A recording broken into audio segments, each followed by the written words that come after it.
मैं तो एक बेसिक सा सवाल ये पूछना चाहता हूं कि क्या खट्टर साहब को सीईटी की समझ है कि कॉमन एलिजिबिलिटी टेस्ट रखा क्यों था? और अगर किसी के कहने से, समझाए बुझाए से अगर सीईटी का एग्जाम रख दिया था, मुझे तो आज तक गणित समझ में नहीं आया, आप लोगों को अगर समझ में आया हो तो मुझे बताना। शायद 3.5 लाख के आसपास बच्चे सीईटी क्लियर करके बैठे हैं, ऐसा ही है? 3.5 लाख के आसपास बच्चे सीईटी क्लियर करके बैठे हैं। मतलब नाम है टेस्ट का कॉमन एलिजिबिलिटी टेस्ट, जिसने वो टेस्ट पास कर लिया मतलब वो एलिजिबल है, ठीक है, नौकरी के लिए एलिजिबल है वो आदमी। 2 लाख सरकारी नौकरियां पूरे हरियाणा के अंदर, एक झटके में 2 लाख नौकरी दे देनी चाहिए थी, क्योंकि 3.5 लाख युवा एलिजिबल आपके टेस्ट के हिसाब से पास करके बैठे हैं, उन सबको नौकरी मिलनी चाहिए थी, फिर अगले 1.5 लाख के बारे में सोचना चाहिए था। तो ये पहला फेलियर है सरकार का कि सीईटी एग्जाम भी आपने कराया, और आज भी 4 साल हो गए सीईटी के ये प्रोसेस को चलते हुए, पूरा इसकी प्लानिंग और प्रोसेस को चलते हुए। आज भी अगर 2 लाख सरकारी नौकरी खाली है तो इसका मतलब सरकार नाकाम रही, जिस चीज के लिए इनको वोट दिया गया था उस मामले में ये फेल हो गए पूरी तरीके से। इसलिए आज आप लोगों को सड़कों पे आना पड़ा, इसलिए आज आप लोगों को अपनी मांग उठानी पड़ी। दूसरी बात, ये जो 56-57 वाली आप बात करते हैं, 56-57 के रिजल्ट की, ये कोर्ट में अटका हुआ है मामला। ये कोरी बकवासबाजी है कि सरकार के हाथ में नहीं है, ये मामला कोर्ट में अटका हुआ है। आपको जो भी अपना जवाब फाइल करना है, आप उसका एफिडेविट फाइल करके सरकार अगर अर्ली हियरिंग की रिक्वेस्ट लगा दे, कोर्ट को कोई दिक्कत थोड़ी है। कोर्ट तो सिर्फ अगली डेट तक आपको समय दे रहा है सरकार को कि आप क्या निर्णय लेते हो, और कोर्ट नहीं इसमें कुछ भी तय करता। ये जितनी भी सरकारें ये बोलती हैं कि कोर्ट तय करेगा, जी हमारे पास नहीं है मामला, वो झूठ बोलती हैं। कोर्ट सिर्फ समय देता है कि सरकार अपना निर्णय बताए कि इस पॉलिसी के बारे में आपका क्या डिसीजन है, और कोर्ट उस पर यह बताएगा कि आपका डिसीजन सही है या गलत है।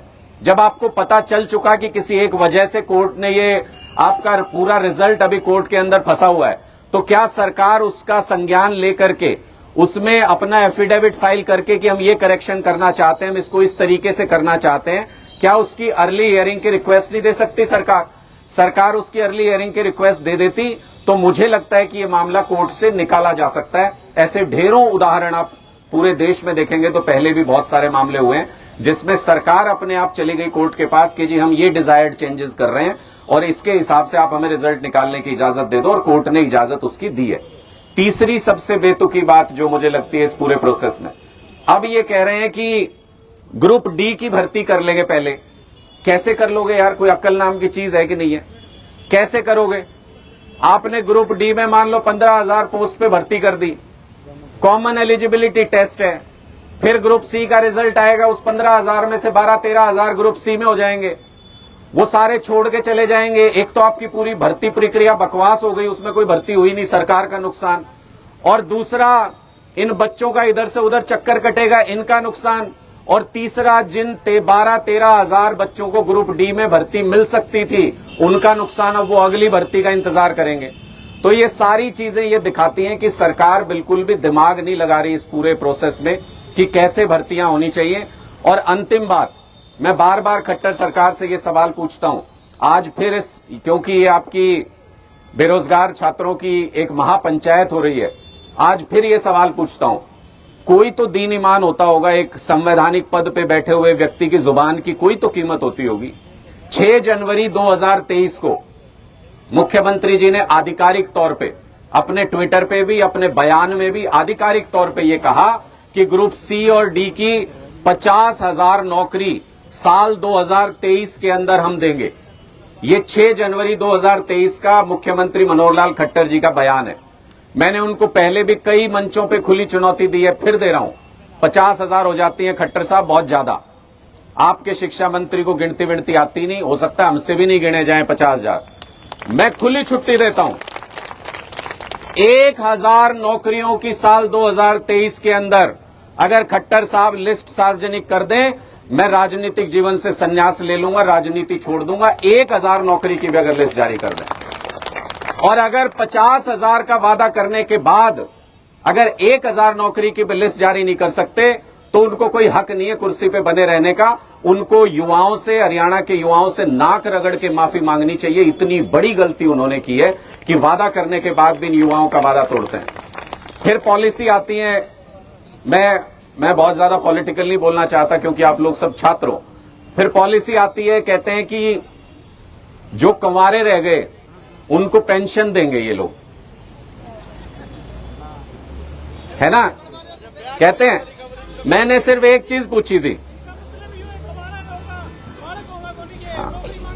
मैंने सिर्फ इनसे एक चीज पूछी थी, भाई ये कह रहे हैं कि जो कंवारे रह गए उनको ये पेंशन बांधेंगे उनकी। मैंने इनसे ये कहा था, खट्टर साहब 9 साल हो गए आपको सरकार में बैठे हुए, 9 साल पहले अगर नौकरी दे देते इन बच्चों को तो घर भी बस जाता और आप न्योते अटेंड करते करते परेशान हो जाते, इतनी शादियां हरियाणा के अंदर हो जाती, ना ये कंवारे रहते ना ये पेंशन देनी पड़ती। इसका मतलब आपकी समस्याओं की जड़ यही है कि आपकी सोचने की दिशा सही नहीं है, आपकी सोचने की दिशा खराब है। आपको बार बार, हमको भी कहते हैं लोग, हमको बार बार क्या कहा जाता है, हमको ये कहते हैं जी स्कूल के ऊपर राजनीति मत करो, अच्छी बात नहीं है। कहते हैं अस्पताल के ऊपर राजनीति मत करो, अच्छी बात नहीं है। अब कहते हैं जी युवाओं की नौकरी के ऊपर राजनीति मत करो, अच्छी बात नहीं। तो किस बात पे राजनीति करें?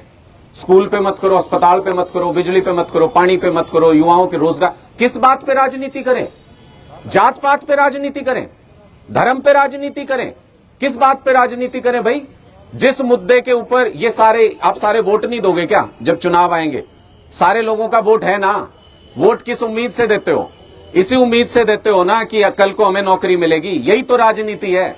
और जब राजनीति करने की बारी आए तो 5 साल तक ये कहो ना ना ना, इस मुद्दे पे मत करो, इस मुद्दे पे मत करो। तो इसलिए मैं आप सब लोगों को भी आज ये कहने के लिए आया हूं कि जब अपनी मांग पूरी ना हो, जब सरकार आपके बारे में सुनना बंद कर दे, तो फिर आप लोगों को भी बुलंद आवाज में चाहे सड़क पे खड़े होकर संघर्ष करना पड़े, चाहे अपने वोट के जरिए इनको जवाब देना पड़े। सक्रिय राजनीति में आने से कभी घबराना मत। इन नेताओं के सामने खड़े होकर सीधे तौर पे आप लोग ये कहना कि अगर तुम हमारा काम नहीं करोगे, हमें रोजगार नहीं दोगे, नौकरी नहीं दोगे, तो हम लोग भी आपके बीच में आ जाएंगे, हम लोग भी राजनीति करेंगे, अपने दम पे करेंगे।